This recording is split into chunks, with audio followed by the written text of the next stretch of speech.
Welcome to the Commentary Magazine Daily Podcast. Today is Thursday, April 16th, 2026. I'm John Podhoretz, the editor of Commentary Magazine. With me, as always, executive editor Abe Greenwald. Hi, Abe. Hi, John. Senior editor Seth Mandel. Hi, Seth. Hi, John. Social commentary columnist Christine Rosen. Hi, Christine. Hi, John. And I'm thrilled to welcome back, and on a weekly basis, our longtime commentary podcast panelist, our longtime Washington commentary columnist, now a columnist for the Free Expression Vertical at the Wall Street Journal, our old friend, Matthew Continetti. Welcome back, Matt. Hi, John. It's great to be here. Unfortunately, my mission to improve U.S.-Vatican relations failed. That's where I've spent the past 6 months. So now that we came away with that kind of bruised, I'm back on the show every week, and I'm looking forward to it. Well, you got to be very careful when you're talking about theology with the Pope. Or the Pope has to be careful when talking about theology with the Pope. Or somebody needs to be careful instructing J.D. Vance on how not to sound like a fool. Doesn't it get to the? Didn't he reverse? Do you think he was intentional to, or did he make a mistake? Because the way I like to think about it is, you need to be careful when you're speaking outside your lane. Right. So he should have said the Pope should be careful talking about politics, not theology. But he said theology. But now it's a distinction, not a difference, because the words came out of his mouth. And of course he could never correct them, because in Trump world you never correct. You never correct unless you say I was a doctor, not Jesus. You're allowed to say I was a doctor, not Jesus, but you're not ever allowed to apologize. Wait, was he a doctor and not Jesus? I don't know. Well, he claimed he thought he was a Red Cross doctor in the image, which is absolutely ridiculous. The image is very ambiguous, John. There's very ambiguous. No way to know. Yeah. He could have said he was a fisher of men and not Jesus or something. Anyway.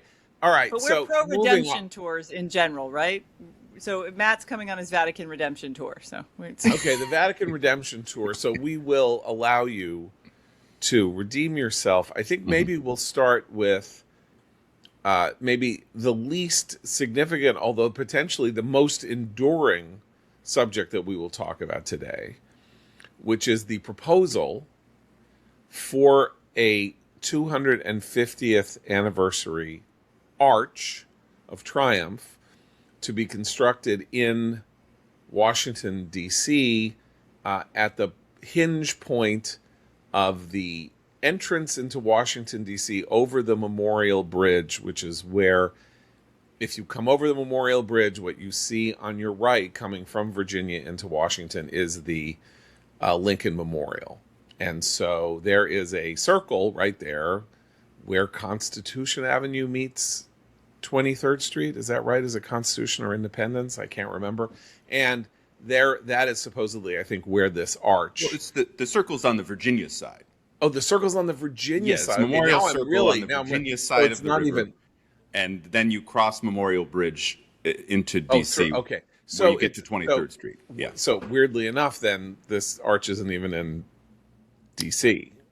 Or is it technically in D.C. because of the that's ownership always of the been bridge? ambiguous to me whether that space is D.C. or Arlington, but it is Memorial Circle right at the entrance to Arlington National Cemetery, of course, our most hallowed ground in the nation's capital.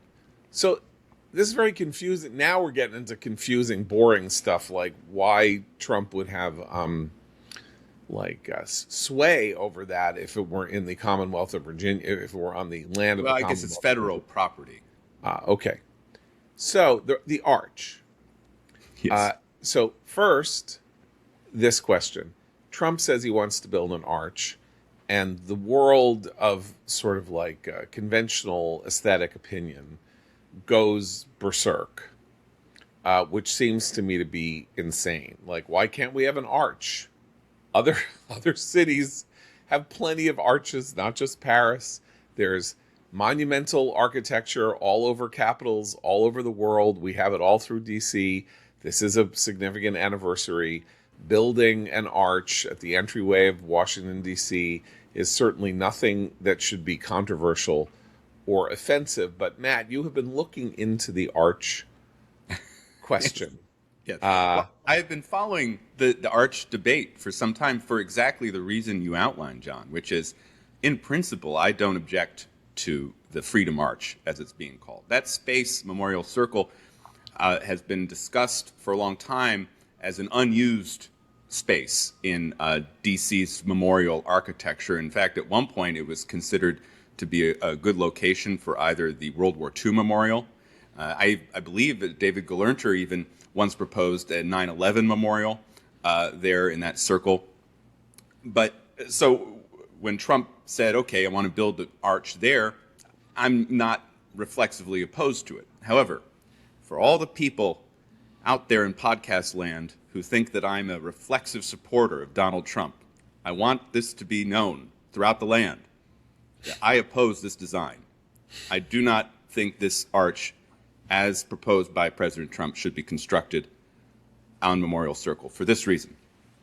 As I looked into this, the initial project came about from Catesby Lee, who is a longtime friend. I mean, we're not close friends, but I first met him when he was contributing architecture criticism to the Weekly Standard. He's an extremely graceful writer. He's very knowledgeable about architecture and design, and he of course, is America's foremost proponent of classical architecture.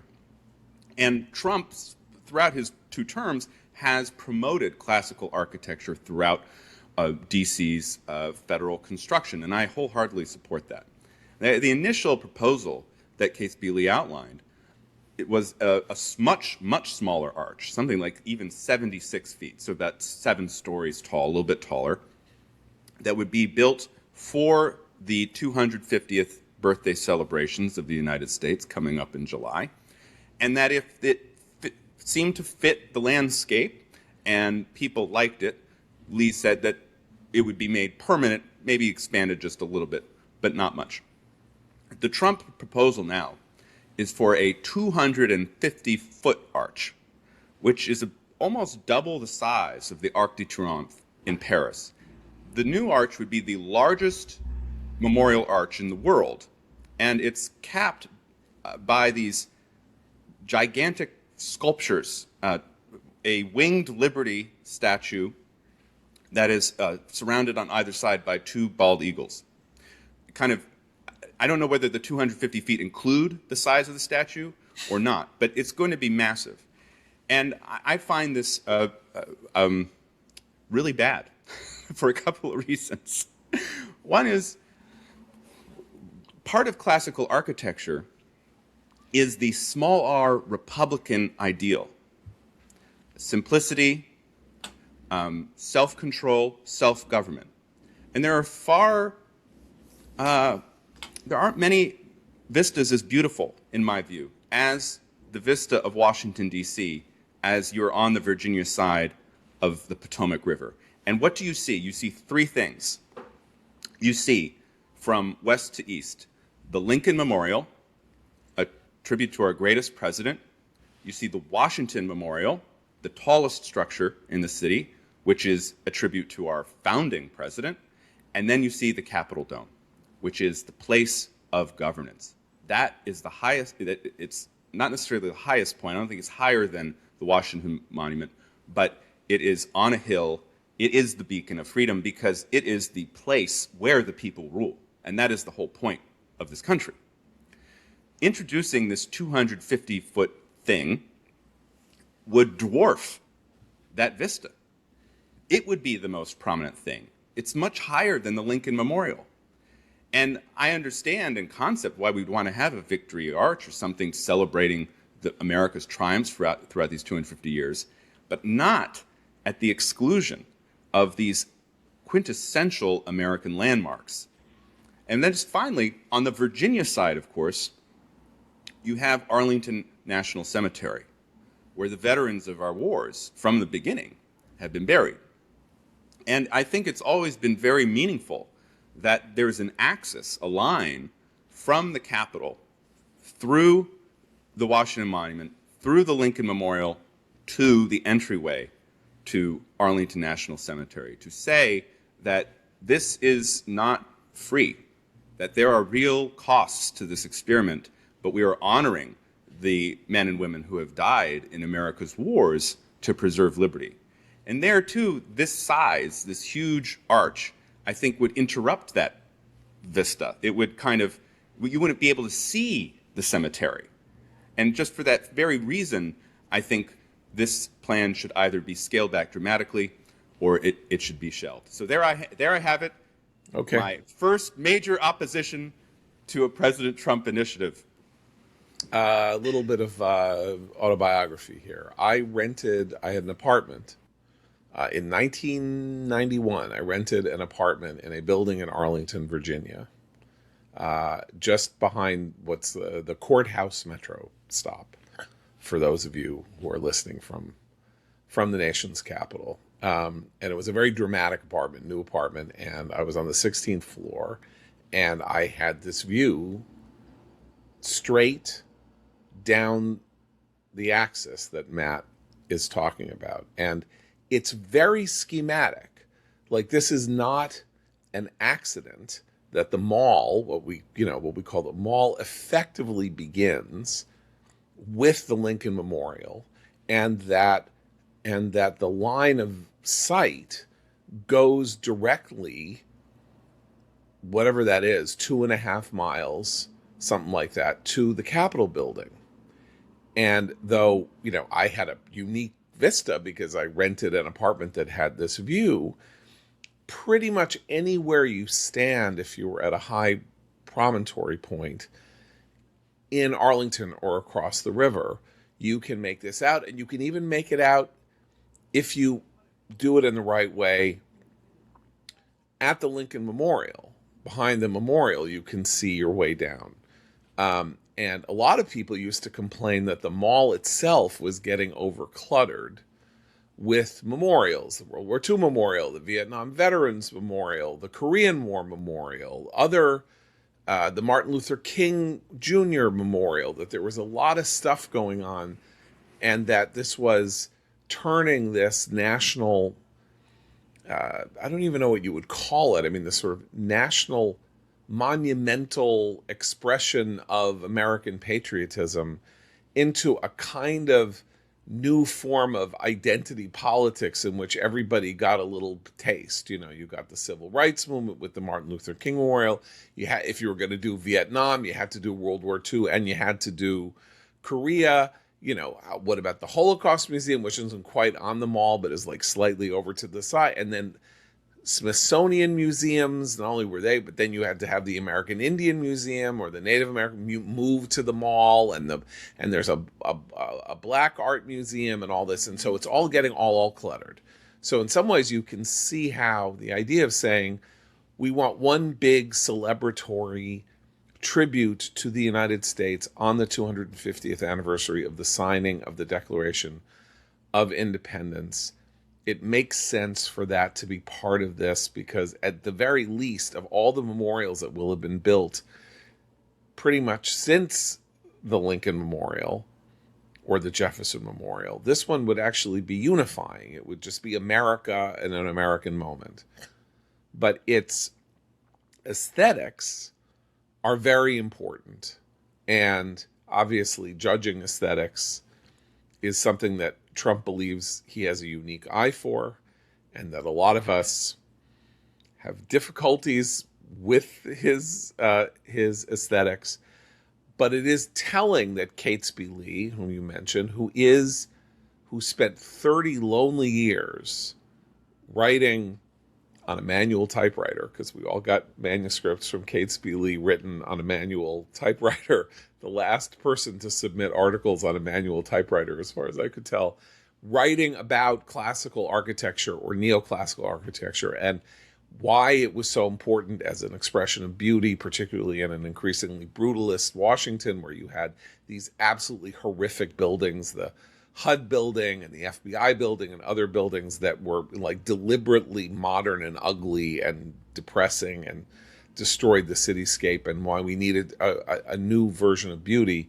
But of course, literal monumentalism, taking things and making them disproportionately huge, is a violation of that principle also, which is that classical architecture, classical construction is proportionate. That is the central nature of its existence, is that it is proportionate to the space, and that it fits a space in a way that is pleasing and not overwhelming to the eye. Did anybody else have a anybody else have a thought on this?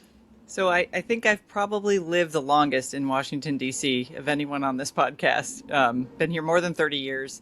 And like Matt, I was actually excited to see someone take seriously the idea of welcoming people to the district with something beautiful. Because if you've lived here or come to this city by car, either from off the Baltimore-Washington Parkway, off one of the major arteries of the interstate, you find ratchety signs that say "Welcome to DC." You see nothing that really signals that you're coming into the capital city, and I mean it's sort of embarrassing. So I was like, "This is great. We'll have this nice arch. It'll commemorate 250 years." So and like Matt, I was sort of horrified to see it supersized. Although I think that's in keeping with what's happening to the White House with the ballroom, which started out pretty large and then just seems to be getting bigger and bigger. But I will say this.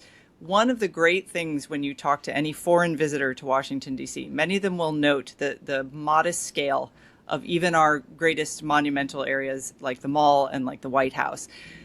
This strikes me as being imperial architecture in size, but for a Republican city. And that's where the clash really is. Setting aside, I think, the Donald Trump aesthetic, as we've come to understand it, the scale is wrong. We have laws in this city about the height of buildings so that, to Matt's earlier point, so that you can kind of see that vista, see these Republican monuments, small R Republican monuments from many different points in the city. And to your point about the Mall, John, you're absolutely right that there's been this ongoing debate, but it takes an act of Congress to get any space on even the reserve areas of the Mall. It takes many decades for people to get these memorials approved and to have them built. And it's a really difficult process on purpose so that we don't have too many interest groups, arguing for things that maybe we want to keep this space open and wide. It's a wonderful thing when you walk around DC in the summer and you see how many tourists are just strolling along the Mall, walking around the Capitol grounds. It's a little less open than it used to be since 9/11, but it is a beautiful small R Republican space where the people of this country and visitors from other countries can look at these amazing accomplishments of governance.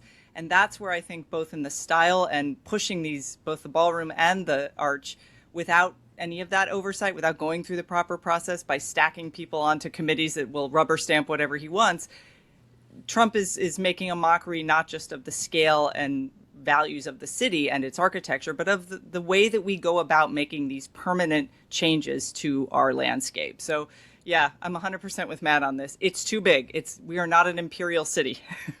I mean, Washington is a small city.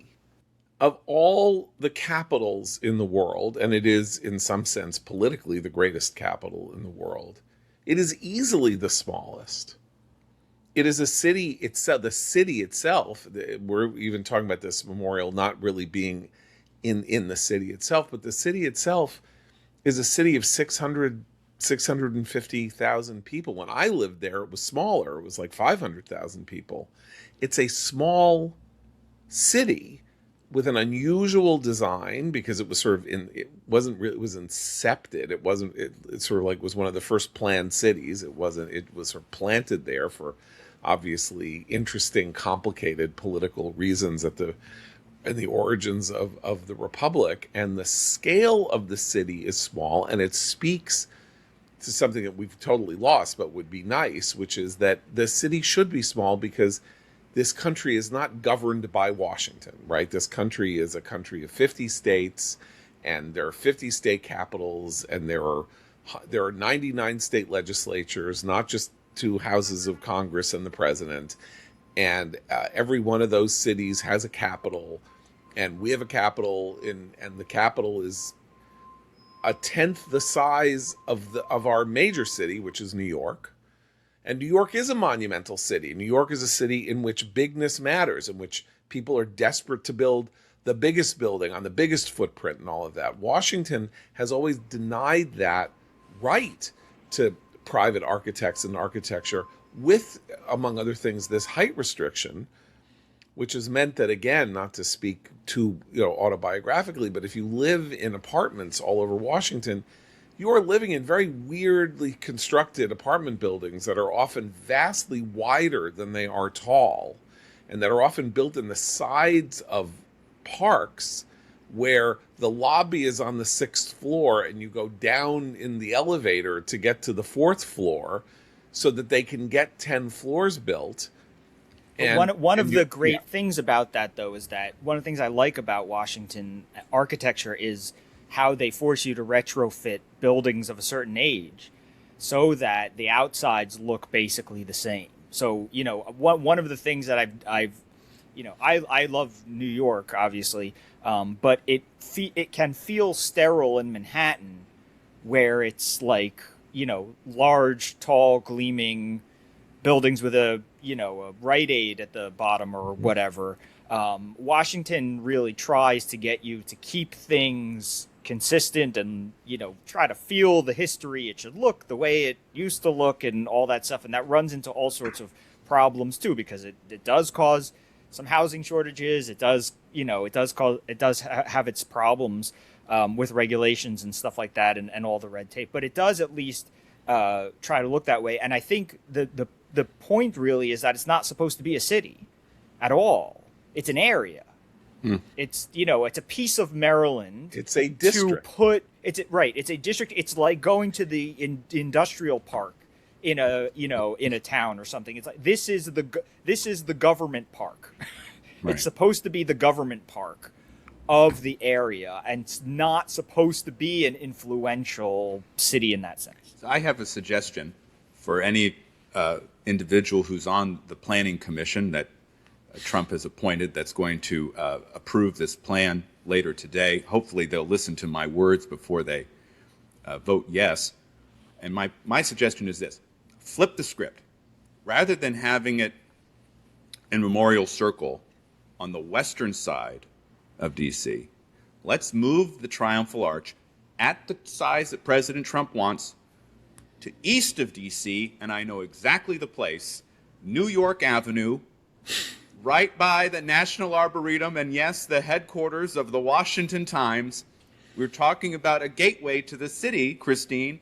That's where you put it. So all of the commuters who suffer every day in every way. I was suffering there at 9 p.m. on a Saturday night 2 weeks ago, who suffer on New York Avenue trying to get into the city. At least they would be able to sit in their cars and look at the amazing, huge arch as they enter the nation's capital. Except if they're in a self-driving Tesla, they can't move their eyes away from the road, or else the alarms will kick in. But nonetheless, it'll be so big that you won't have to move your eyes. It would rival the Mormon President temple Trump. that's outside the Beltway. Are you forcing me to get even more autobiographical? I knew you would 5 like years that working. Part. I knew 5 years because you went there for many years. And if that arch were put there, then maybe there would be one restaurant nearby that wasn't a McDonald's or a Chinese buffet at the Days Inn. Gas stations many gas stations. That is correct. If I remember correctly, it's very easy. It's very easy to rent a truck though in that area. You can certainly rent a truck in that area, and as Christine points out, the other monumental construction on the other side of way on the other side of the city, which is like 5 miles from the city border, is the extremely peculiar Mormon temple, which stands off of the Beltway and was literally designed by its designer to look like Oz in the 1939 movie The Wizard of Oz. That was the model. It's like, imagine building, the Vatican and wanting it to look like Tara or something. I don't know. It was a very it's a very peculiar You can site. visit. They open it up to outsiders to visit. I think once a year. They'll sometimes open it up. It's kind of an amazing building to go visit if you're in the area. Want to see Yeah, it? so it is. They open it up. I mean, all those Mormon temples generally before they like are christened official temples, whatever. When they build them, they open them up to the public, to anybody. And yeah, it's beautiful. It's beautiful inside. I was once at a Christmas thing there where they did the whole property and a Christmas pageantry and whatever. It's nice. And yeah. Well, I've been to place. the temple in Salt Lake, and I've been to the temple in St. George, and they're wonderful, but they really don't represent America exactly. They're of course religious The most institutions. American faith, though, John. It is an American faith. It is our. It is our. That's true, and we are. At some point we will be coming upon an anniversary there too. Okay. Anyway, so this is going to be rubber stamped, but it's also, the whole thing makes no sense because it's April 16th and July 4th is, I don't know, Right. what is that? That's 75 days away. It won't be built before the 250th anniversary. Right. What the Trump administration is arguing is that it will be completed by the end of Trump's term, so January 29.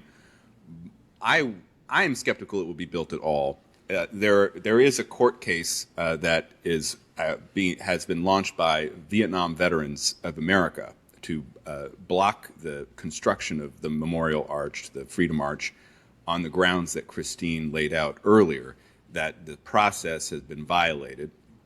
And several, of course, Democrats have joined the suit. It's going to work its way through the courts. Now, we know there's also court cases involving the East Wing of the White House and the ballroom. That was the latest development. There was a judge ruled against the administration on the ballroom. Trump has since appealed that. That will go up higher. I think Trump might have a stronger case on the ballroom, which is White House grounds, than he does here on the Freedom Arch, which is publicly held land, where, as you say, the Congress is part of the reason the mall is so filled with Right. not only all the different memorials, but all of the different museums. I think we have a Latin American museum that's under construction as well, and every interest group demands its own museum, but that all goes through Congress. So I'm skeptical it will be built, even if it's authorized today. This speaks to a tragedy, maybe too great a word, but an extraordinary disappointment, I think, that we can all discuss or experience in relation to this 250th anniversary of the signing of the Declaration of Independence and the inception of the United States of America, which is that it is not a big deal. It is really not a big deal. I mean, I'm the only person on this panel who has a distinct memory of the bicentennial in 1976. And remember, the bicentennial in 1976 came at low ebb for the United States. We had just been defeated in Vietnam. We had just been through the oil shocks of 1973. The economy was in bad shape. New York City was basically had gone pretty close to being bankrupt. Crime was raging rampant. America was in a very bad mood. There was a drug addiction crisis. This country was not in good shape. And the one thing that started lifting America's spirits and that suggested that there was some kind of healing on the way was the national outpouring of patriotism and emotion surrounding the bicentennial, as most famously represented by this parade of tall ships that came through New York Harbor.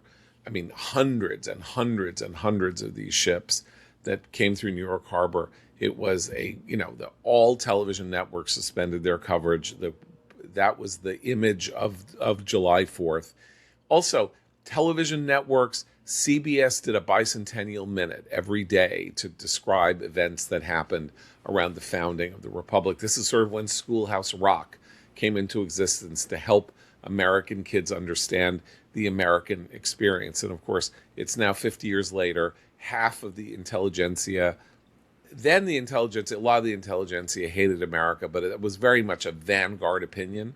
Now it is sort of a default opinion of a lot of people in the United States that we are a bad actor, that this country was born in original sin in 1619, that what we should be studying is our flaws and our foibles and our injustices and the ways in which we come up short of our ideals and all of that. And I see no evidence that even at this moment, which is a much better time than 1976, I that disagree. people that okay, I please. disagree. I mean, you were there at the bicentennial. I was not.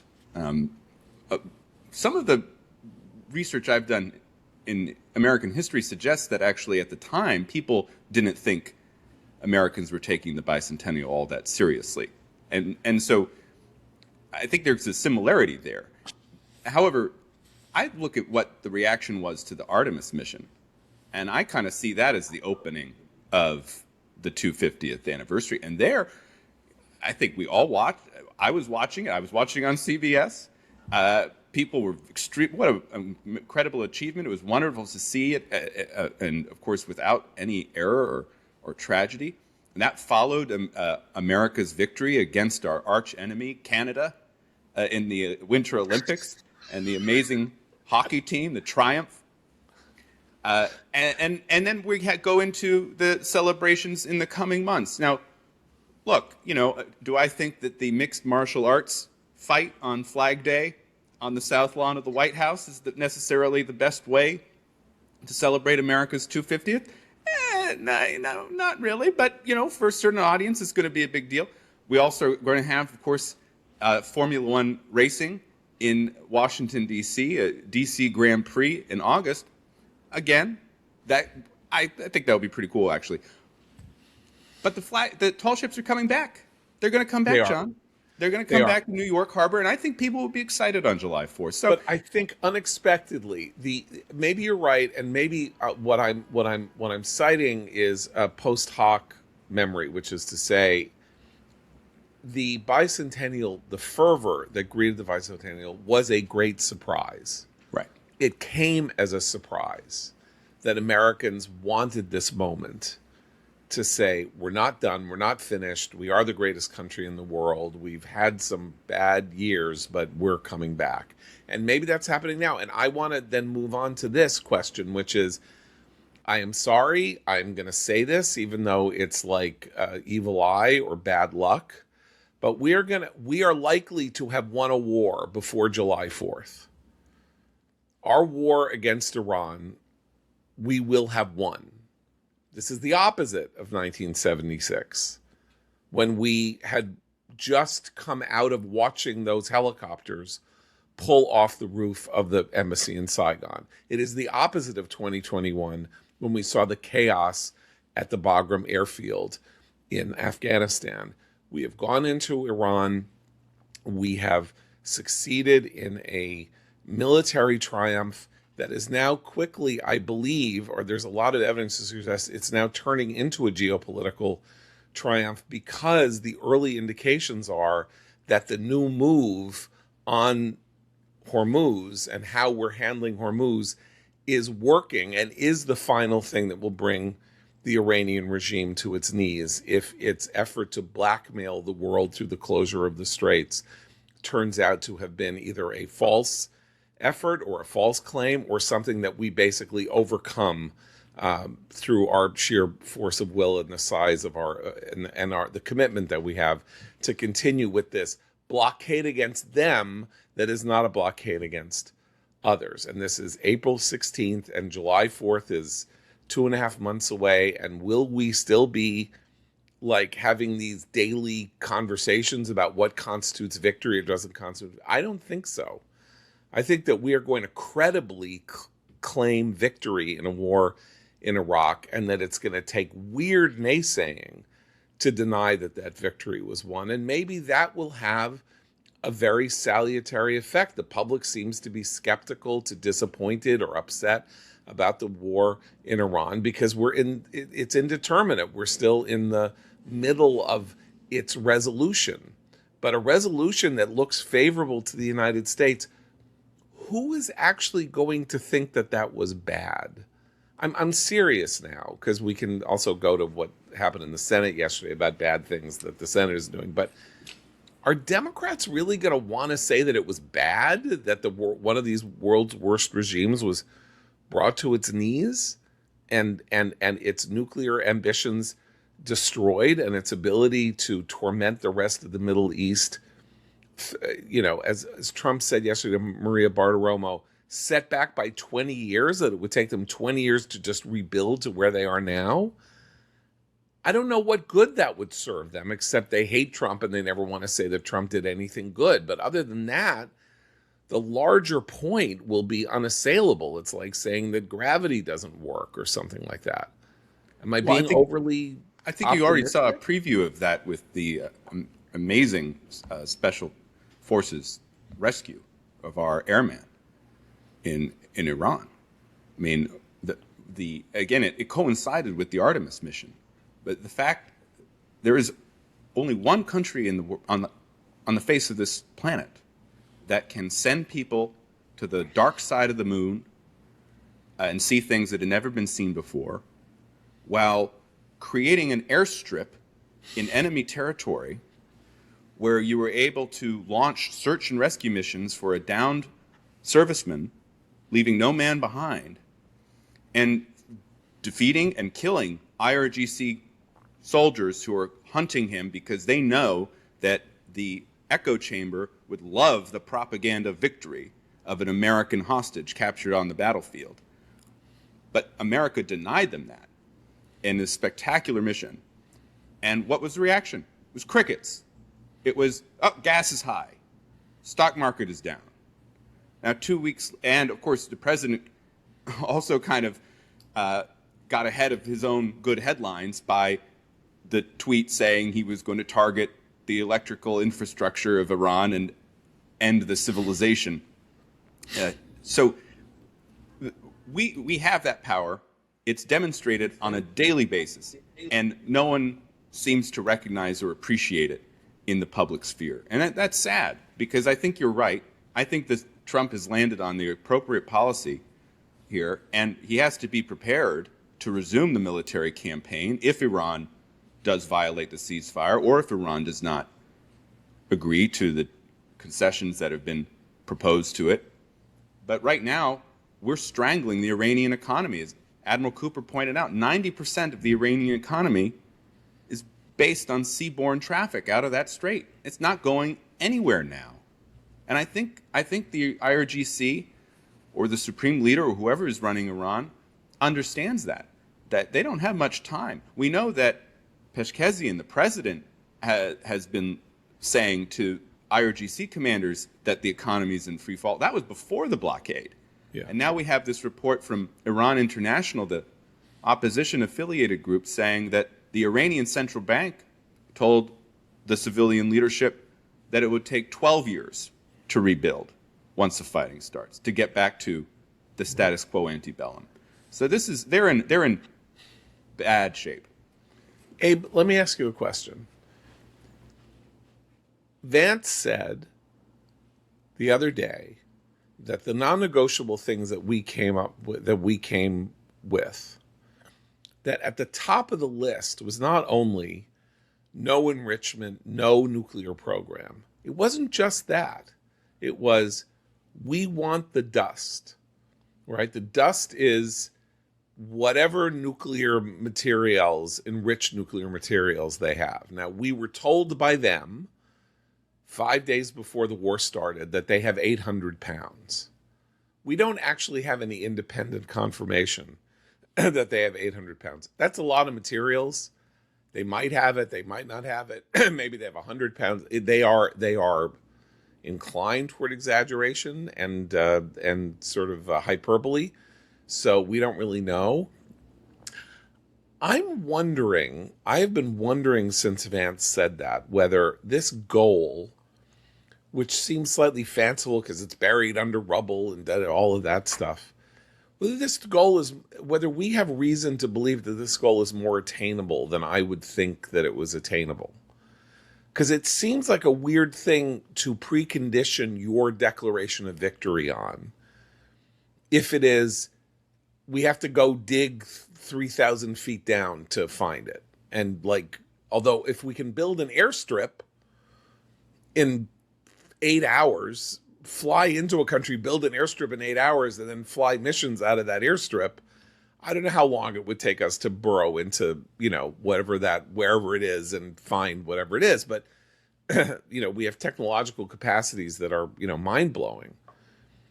But I sort of have the feeling that this is not out beyond reach, because it seems like a weird thing to say you want to have happen before you're willing to say that you have succeeded in your mission.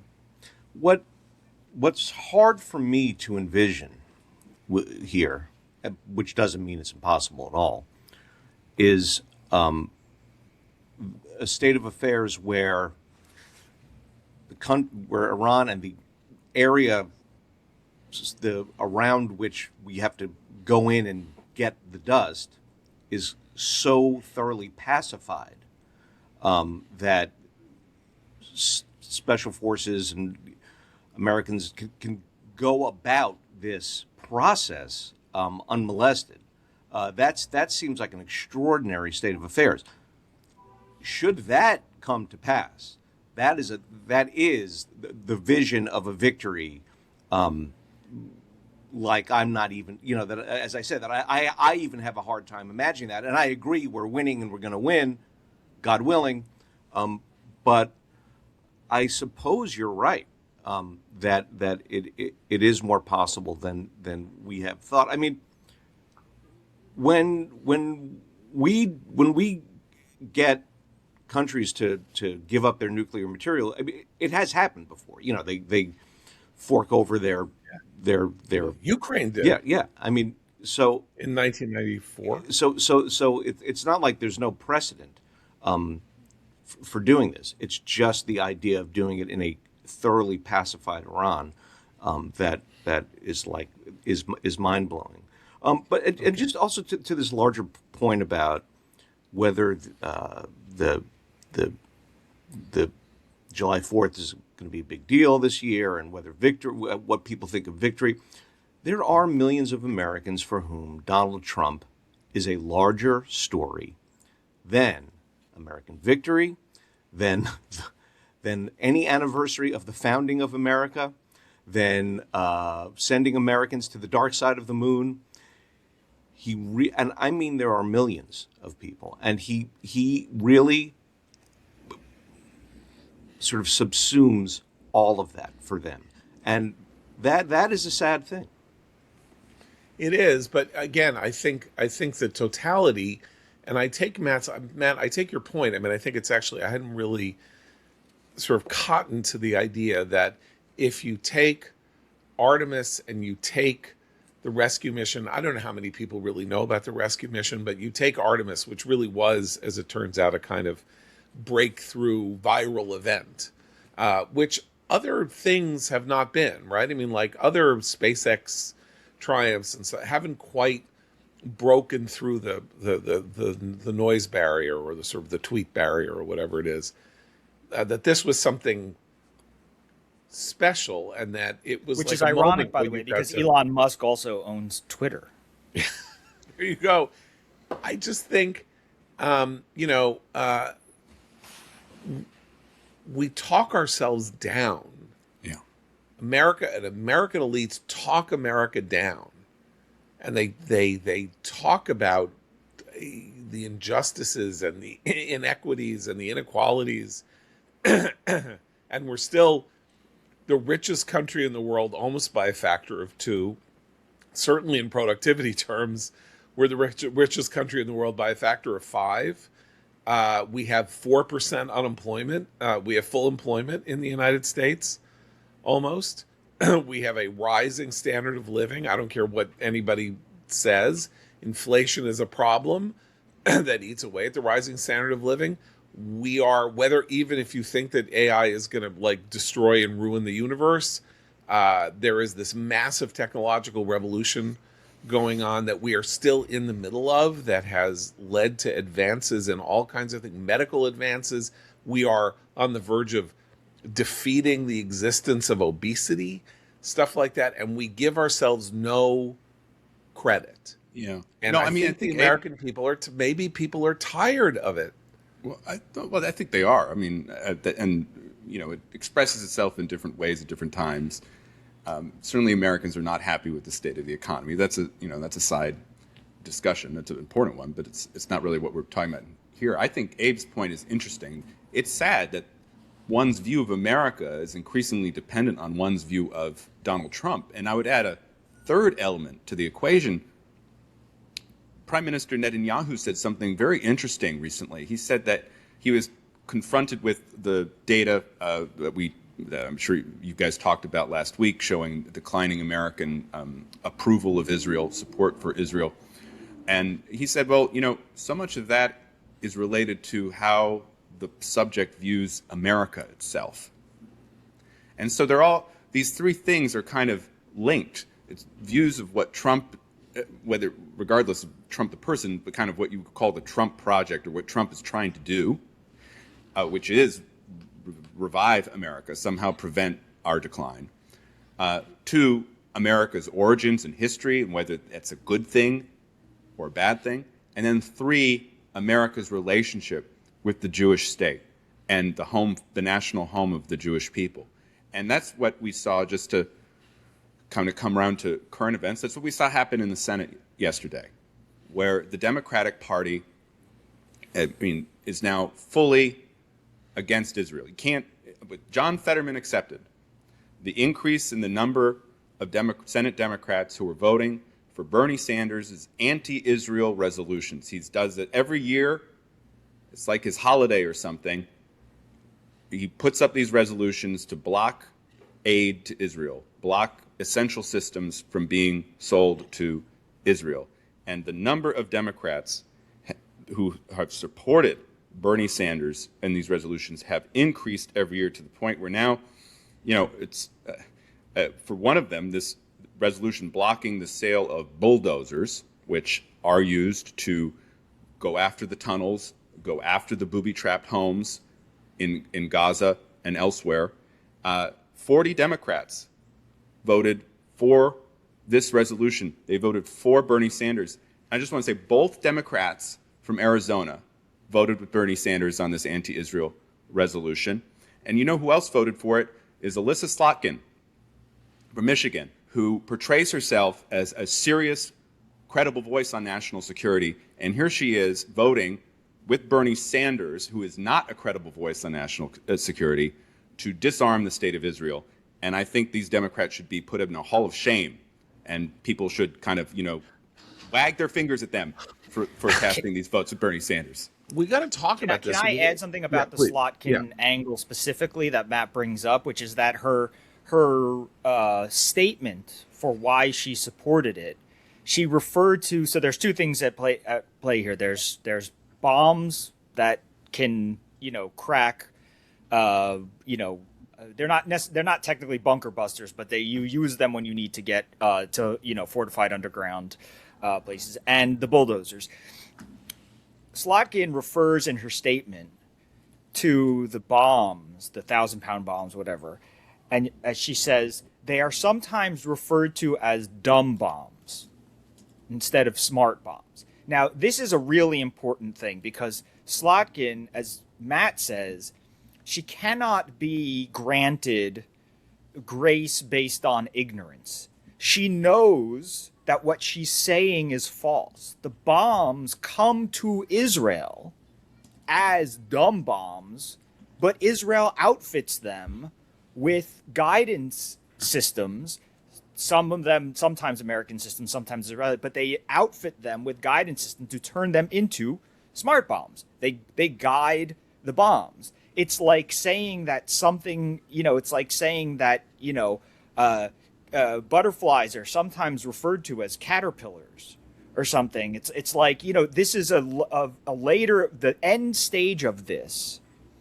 And I didn't even mean to make a joke about caterpillars, by the way, because the bulldozers are Caterpillar D9 outfitted bulldozers. But there's the use stage of the bomb is the butterfly, not the larva, not the caterpillar. It's outfitted with something that can make it accurate. And so when she says that, she's not technically lying, but she is, and she knows it. She wants you to think that what we're delivering to Israel is the final form of a bomb that's going to be used, and these are dumb bombs, and therefore they're used to indiscriminately bomb Gaza. And actually what happens is Israel evacuates, and by the way, the casualty numbers prove this beyond any shadow of a doubt, because if Israel were using all these 1,000 and 2,000 pound bombs on non-evacuated neighborhoods, the death toll would be astronomically higher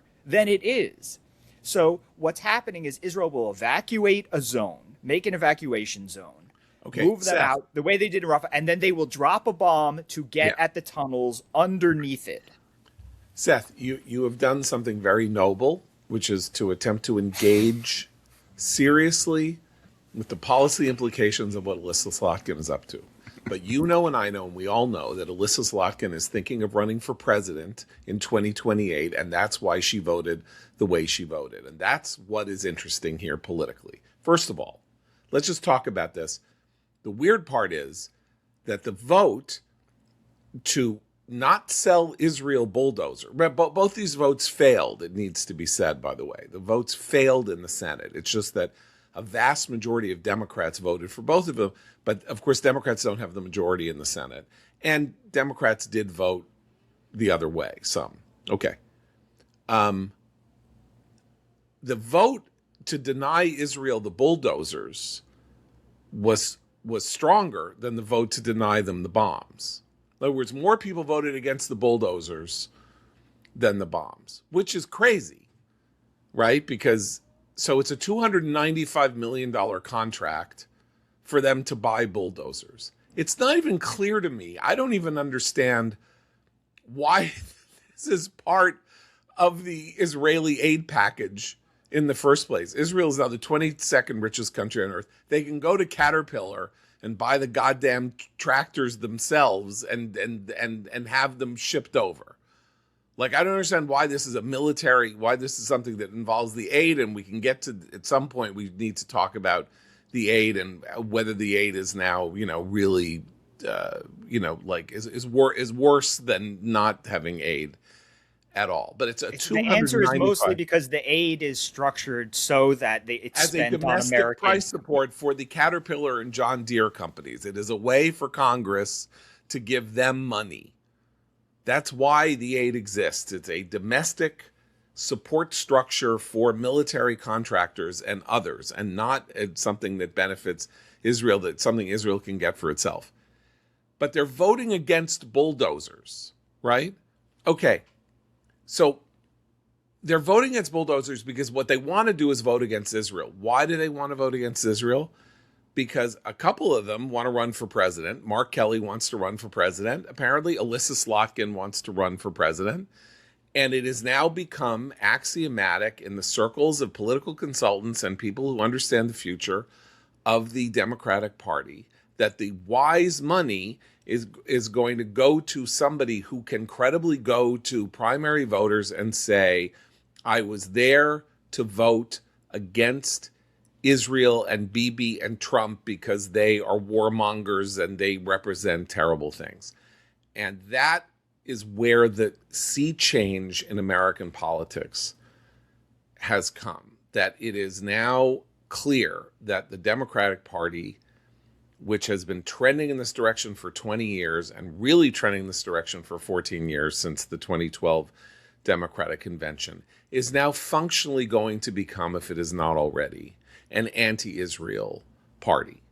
And American people who support Israel or American are going to have to reckon with the fact that their cognitive dissonance that says that they can both be Zionists and Democrats is really, really, really going to come into it's going to be more than a cognitive dissonance. It's going to be an actual cognitive war when this comes to pass as part of the conversation governing the party in 2028. And I therefore must mention that there are 10 Democratic Jewish senators, 8 of whom voted against Israel in these votes.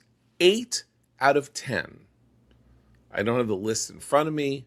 Wyden, Ossoff, Slotkin.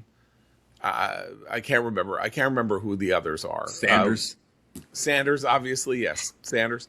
Ossoff is also a possible contender, a possible candidate. Right. I mean, so we're seeing as people sort of like laying the groundwork for saying, don't call me a Zionist. And you know what? I'm going to say this flat. Good luck to them, because they think that they can clean themselves with these voters by being anti-Israel, but they are getting nowhere in that party being Jews.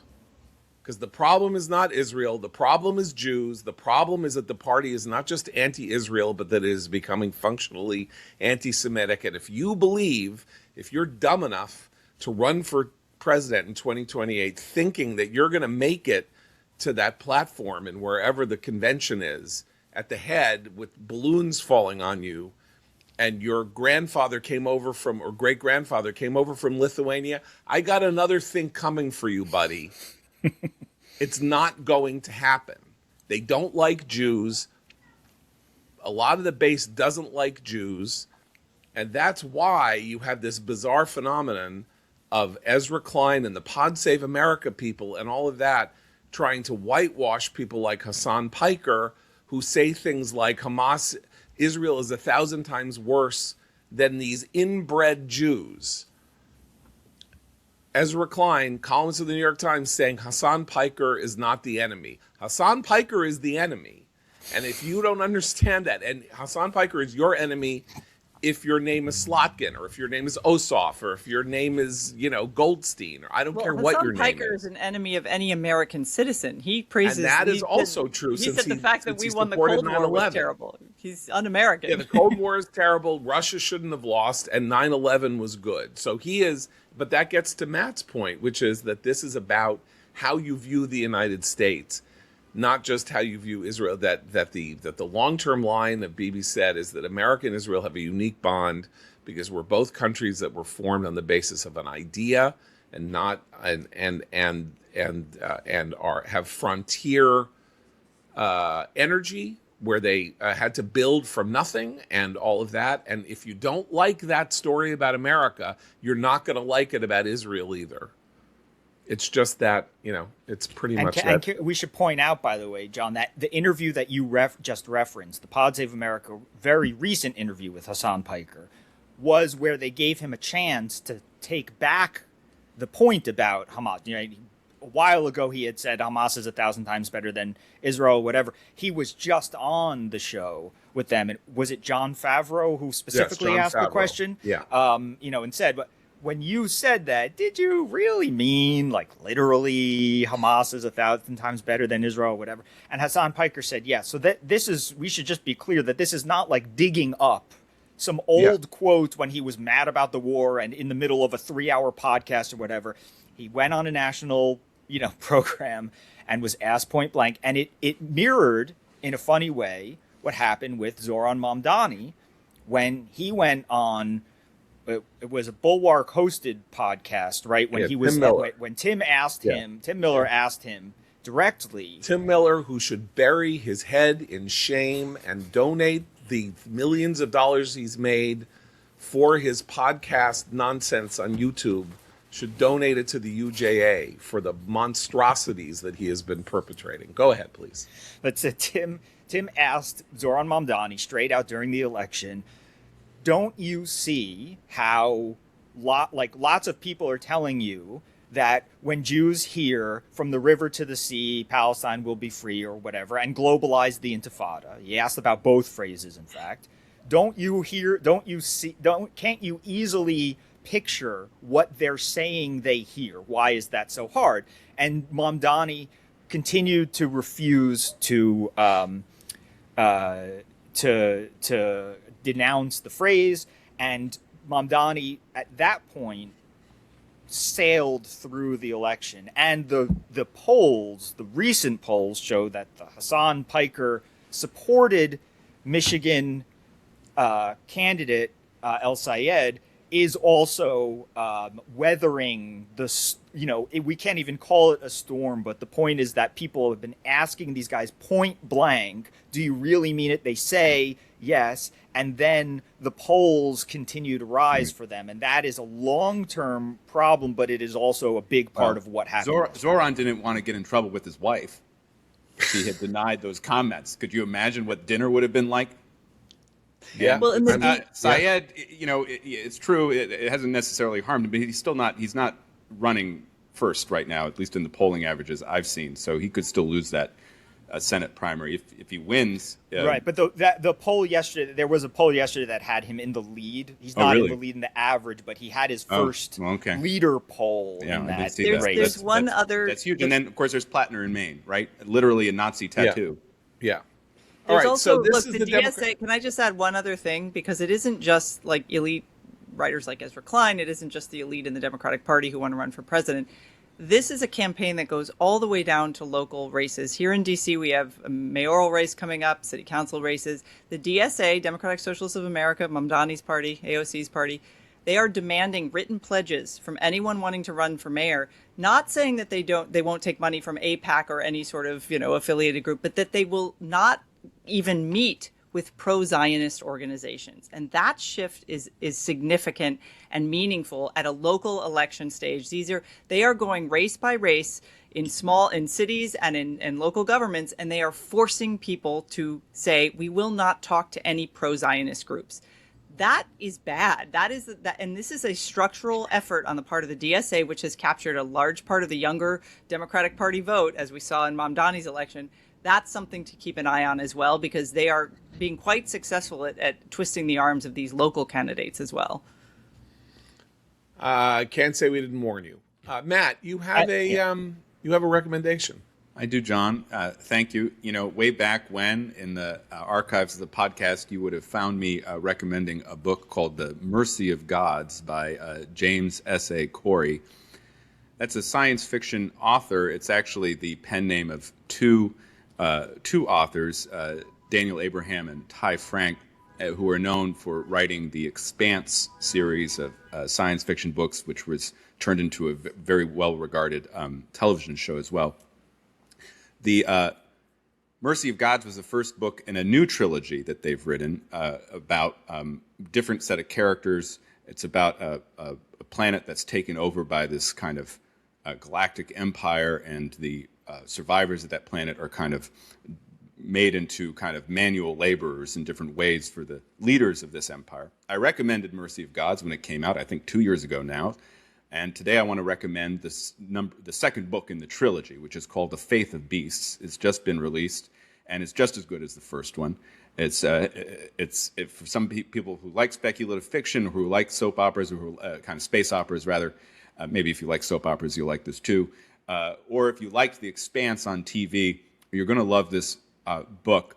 And I'll just say one of the things that I like about it is that it's kind of classic science fiction, and that it's just very plot-driven, character-driven, and there's just this huge bestiary of different alien species that kind of populate different roles inside this large empire called led by an alien species called the Carracks.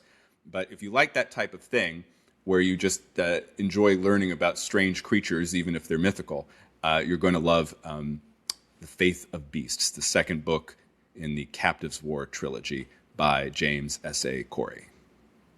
Fantastic. It's giving me an opportunity. We're closing the May issue of Commentary today, which means that hopefully some of it will be up by the weekend.